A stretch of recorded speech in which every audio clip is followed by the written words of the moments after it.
Hello everyone and welcome today to a look at Nexomon Extinction, a new monster catching RPG that's due to release on the 28th of August. So let's begin with this one and get the giant looming unavoidable elephant in the room out of the way quickly. There are going to be a lot of comparisons between Nexomon and Pokémon, and that is totally deserved. This game is about as close to an unofficial Pokémon game as you're going to get. But that's not necessarily a bad thing, and there are quite a few changes in this game from the Pokémon series. So, let's have a look. The early signs are really good here, as even though you begin your adventure in typical Pokémon style, being woken and told today is the day you're going to get your first Nexomon, things quickly build up to be quite a bit more dramatic than the standard Professor Oak giving you a Pokémon, as you're attacked by a giant dragon Nexomon, and instead get handed your starter Nexomon as a defense against this. And you actually get quite a wide choice of starters as well, which was very welcome. It's not just the standard grass, fire and water. Instead, you get a choice of 9 Nexomon representing every element in the game. There were some decent choices available as well as some seemingly quite boring ones, but I went with the electric type. Although if you do like the look of more than one of them, the good news is that the others are fairly easy to catch out in the world. And going out into that world and catching new Nexomon is, as you'd expect, the main meat of the game. You'll find new Nexomon completely originally, I swear, hiding in tall grass. No, I'm not even kidding. They're hiding in tall grass. Fortunately in this game, you'll be able to see where the Nexomon are hiding in that grass by little movements in it, so you'll be able to avoid any unwanted combats. But when you do want to jump into a fight, once again, it's a very, very familiar system. It's turn-based combat with the standard elemental strengths and weaknesses. So if you're suddenly expecting grass types to be strong against fire types, you'd be wrong. One nice little addition here though is that far more information is given to the player. When looking at any individual skill to use, it'll initially give you a description of what it does, a power rating out of 100, an accuracy percentage, the speed of that attack, the critical percentage chance of that attack, and the stamina cost. And here we come to my first big issue with Nexomon. The stamina system replaces PP. Instead of every move having a limit of the number of times you can use it before healing up, now every move uses stamina. And that stamina all comes from one single pool. And for most Nexomon at the start of the game, that stamina pool is 100. So say if you've got an attack that costs 10 stamina, you can use it 10 times before you have to go and heal. Now that system makes a hell of a lot more sense than move limits. Why in Pokemon would my Pikachu, say, be able to use Thunder a certain amount of times and then that run out, but still know all its other moves? It doesn't really make much sense when you think about it. So the stamina system seems like a good idea at first. What it actually leads to though, is having to go back to a healing center far more often. If you're playing Pokemon and you know 4 moves, and they have 10 PP, 10 PP, 5 PP, and 20 PP. What have we got there? 45 moves you can use before you have to heal? Compare that to Nexomon, and if you want to use your most powerful moves, it's more like 7 or 8 times you can use them before you have to heal. It means a hell of a lot of fighting one battle and then retreating and healing. There's a lot more time in this game spent not out catching Nexomon. Now, I'd be okay with this system if that stamina rose really quickly. Unfortunately, it just doesn't. Talking now from about 7 hours into the game, and my starter Pokemon that had 100 stamina at the start now has, I think, 104. Not even enough to get me the use of one more move. And that's after leveling up to about level 22. Is it an absolute deal breaker for this game? No. Does it make me feel like I'm wasting a lot of my time here? Absolutely it does. Personally, I feel like the stamina system was added to try to differentiate the game and was just poorly implemented. And the only way I could suggest making it actually work is giving you a way to increase it massively and very quickly. But even that would probably lead to spamming your most powerful move with your most powerful Nexomon over and over again. Other than that one issue, which is fairly major to be fair, there's not much really to say wrong with the battle system. Although one minor little gripe that I have is that I wish the cursor would stay on the last move you used. The number of times I've just thought I'll just press accept over and over again and it'll just keep spamming the same move, and it does not do that. It goes back to the top of the list every single time. but on the whole a pretty fun battle system, very similar to Pokemon's. As for battling tamers, which are the game's version of trainers, instead of Nexomon in the wild, well, you still have the same stamina issue, and there's a couple of new problems as well. Firstly, every time you beat an enemy Nexomon, the tamer obviously brings out their next one, but there's no opportunity for you to switch in between them doing that.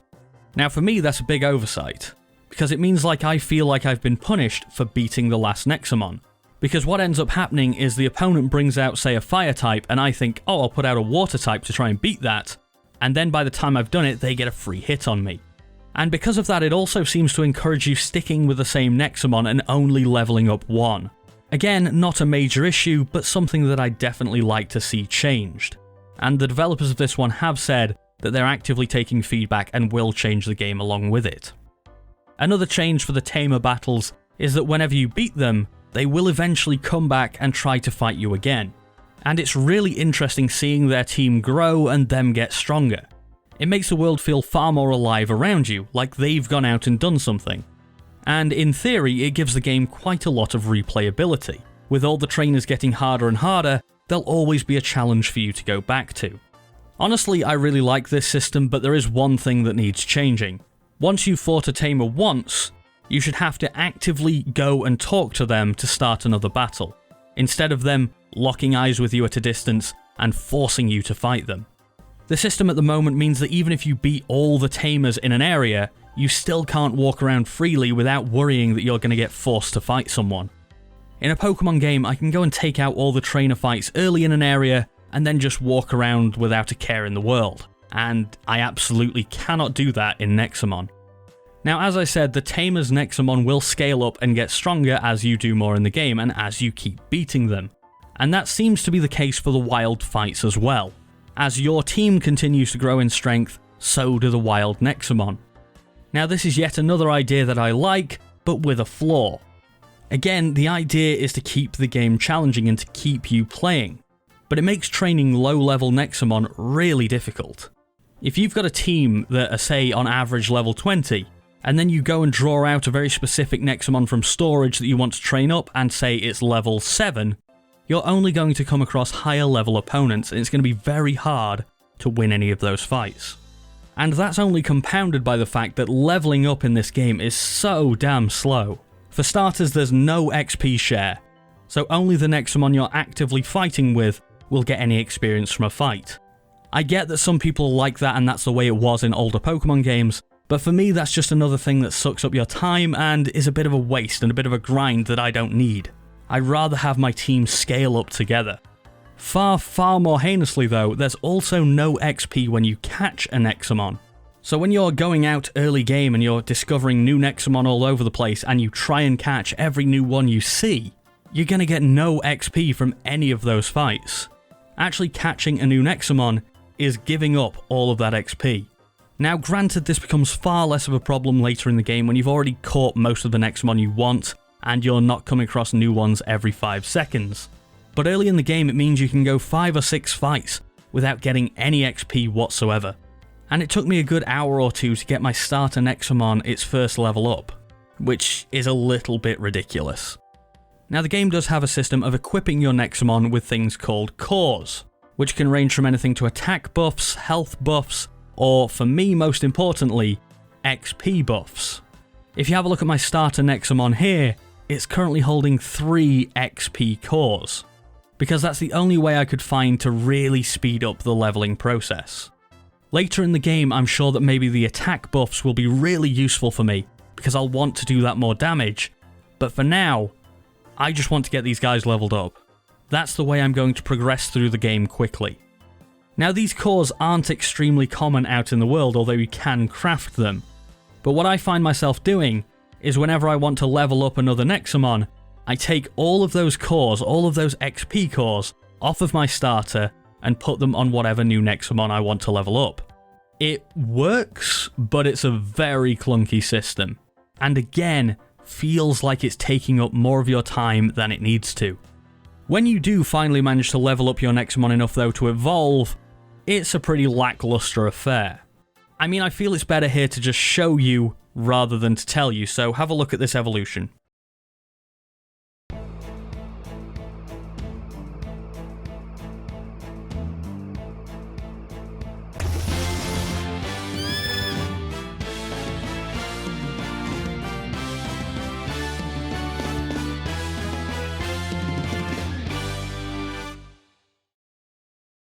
Yeah, it's not bad by any stretch of the imagination, but it's not as much of an event as it is in a Pokemon game. You may think I'm being very, very harsh on this game and I must really not like it, and that is not the case at all. I in fact really enjoy this game. And the reason for that is that I really enjoy Pokemon games, and this is a Pokemon game. The things that I'm generally saying aren't great about this one are, in general, the things that they've changed, the things that they've tried to use to differentiate themselves. And while a lot of them are really good ideas, they're just not very well executed. But before we get too negative with things, let's move on to the Nexomon design. Obviously, one of the biggest appeals of Pokemon is that everyone has their favourite. Everyone has a Pokemon that they want to catch and that they really like. And it's that attachment to the individual Pokemon that make the games so successful. So how does Nexomon do in this department? Well, for the most part, design is pretty good. It's a little bit hit and miss, but I would say 60 to 70% of the Nexomon are well designed, well thought out. And even more surprisingly for me, there's not many that seem to copy from the Pokemon series, with pretty much all of them being unique to this game. One of the ones I really liked straight off the bat was Behilda, who is a ghost-type Nexomon that detaches her own head to scare away potential enemies. That is a really cool design, and is actually available as one of the starters, which is really cool. I was also quite a big fan of Chowser, whose arms are a spoon and a fork. That is a really nice design. And of course I would like the Nexomon that relates to food. Now, as I said, there are a few Nexomon that I don't think are particularly up to standard. Like, say, Cloddy. I mean, what is that? I don't know what that is. But in all fairness, there are also quite a few Pokemon that don't meet up to the standards of that game. And since whether or not you like a given Pokemon or Nexomon is very subjective, I'm sure there will be someone out there who will absolutely adore Cloddy. Whoever you are, I feel bad for you, but there you go. So design on the whole, not too bad.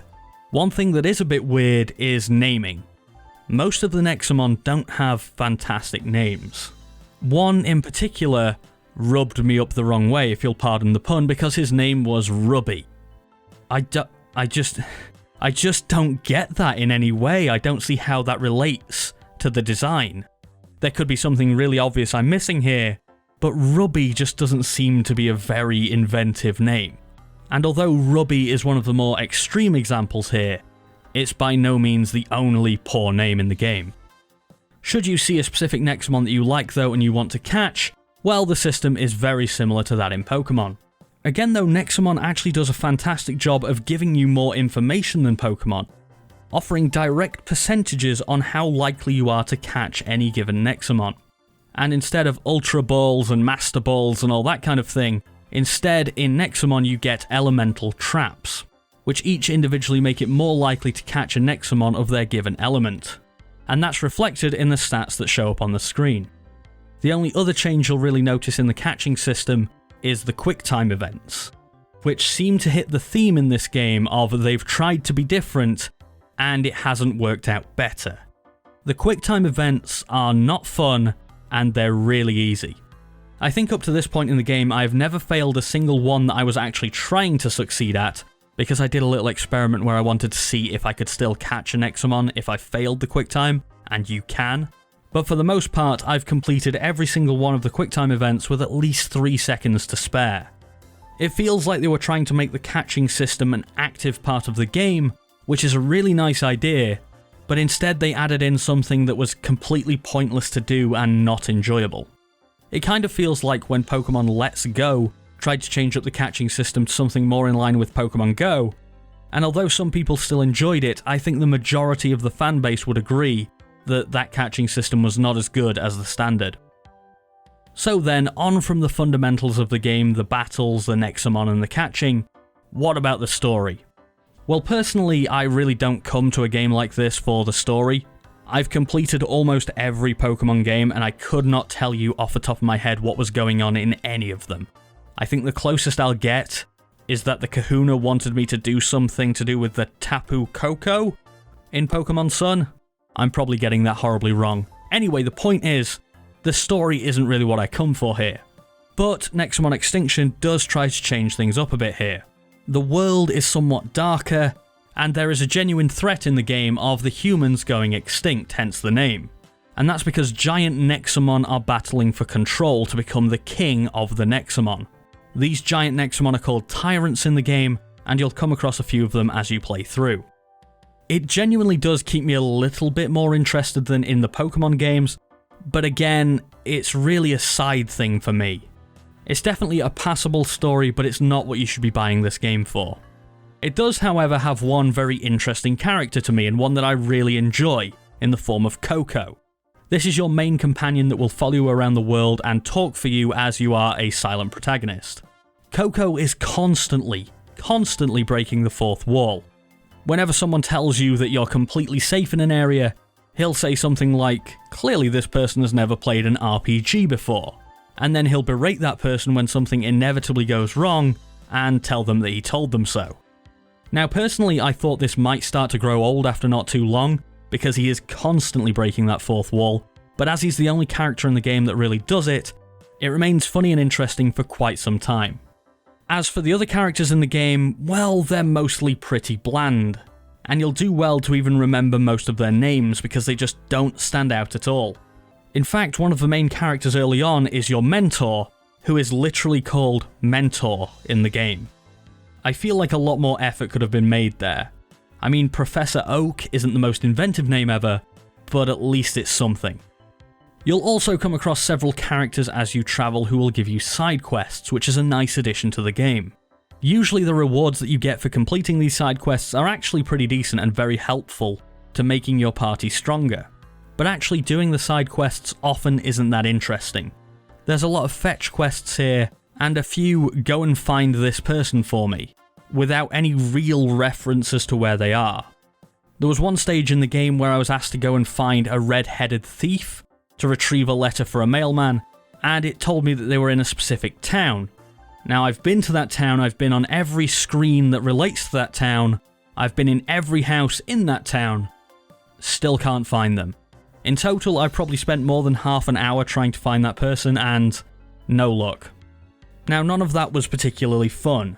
The reward would have been nice, but the actual process of getting it wasn't enjoyable. By the way, I'm sure that someone will tell me down in the comments that they were the easiest person to find ever, and that I just must be blind. And yes, there totally is a chance that I missed something very obvious. One really nice thing about the side quests though, is that all the NPCs who give them to you are highlighted with a star above their head. This means that unlike some of the Pokémon games, you don't have to go around talking to every single NPC to see if they've got something for you to do. Instead, you'll see a group of 5 and know that, hey, that guy with the star over his head is the only one I need to talk to. It's a really nice system, and it's one of the few in the game that actually saves you time instead of wasting it. Now obviously, I don't know where the story's going at this stage, I'm only 7 hours in, but for me, it is something that's actually in the back of my head a little bit while I'm playing the game. It is something I mildly care about, which is far more than any Pokémon game's ever done. So kudos to Nexomon for getting me interested in a story in a game like this, even if it's only a little. Now moving on almost to the conclusion, but one quick thing I want to mention before we get there is a minor technical issue I've been having. On some screens in the game there is significant hitching, significant moments where the game just stops. This is particularly prevalent around Palmea Islands, where there are 4 or 5 screens that you will try and run across and the game will just stop for a good second. Now I did a little bit of testing with this and it seems to be linked to when Nexomon move around in the grass. As you can see in this shot, I'm running back and forth, and just keep an eye on the tall grass. When the Nexomon moves to a new location, the game freezes.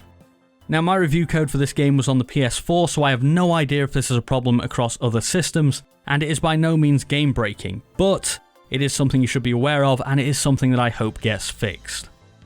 So then, what's the conclusions on Nexomon Extinction? And the obvious question given the comparisons to Pokémon seems to be, is it as good as Pokémon? And separately, if you had no attachment to the Pokémon series, if you didn't care about any of the Pokémon in it, would it then be as good as Pokémon? And the answer to both of those questions, unfortunately, is no. But that doesn't mean it's a bad game. It's just not as good as those games. A lot of the changes that Nexomon makes to the mechanics here actually make the game worse. but I still really enjoy the core gameplay. The Nexomon themselves are well designed and give you the chance to get attached to them, and if the Pokémon games didn't exist, and this came out, I would absolutely adore it.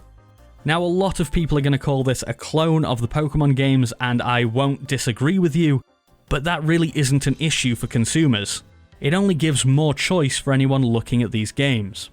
And the weird thing is that it's barely even a competitor to the Pokémon series. Most people buying Nexomon will be doing it because they've already played the Pokémon games and enjoyed them, so they'll buy this as well. Or, and I feel this is where the game really comes into its own, is the people who don't own a Switch and buy this because they couldn't buy the Pokémon games. And for those people, this is a really, really solid substitute. Personally, I view this as a pummel party situation for anyone who's played that game. For anyone who hasn't, it's basically Mario Party on PC. Admittedly, Pummel Party changes a lot more from the Mario Party series than Nexomon changes from Pokémon, but because both Pummel Party and Nexomon are on different systems than the games they take for inspiration, I have absolutely no problem with them whatsoever. And in a complete vacuum where I'd never played Pokémon, I'd say this game is excellent. As it is, it's merely good. It's a decent amount of fun, and if you already know that you like the Pokémon games, if you've already played them and want a bit more, I think you'll still enjoy this. Anyway, that's about it for this video, and I hope you've enjoyed or found it helpful. I did change things up a little bit this time by doing this video almost completely unscripted. So please let me know down in the comments whether this is something I should do again or I should go back to scripting. I really want to know your opinions on this one. And I'd also love to hear your opinions on Nexomon Extinction. If you enjoyed the video, please leave a like and subscribe for more. I've been Nathan, and I'll see you next time.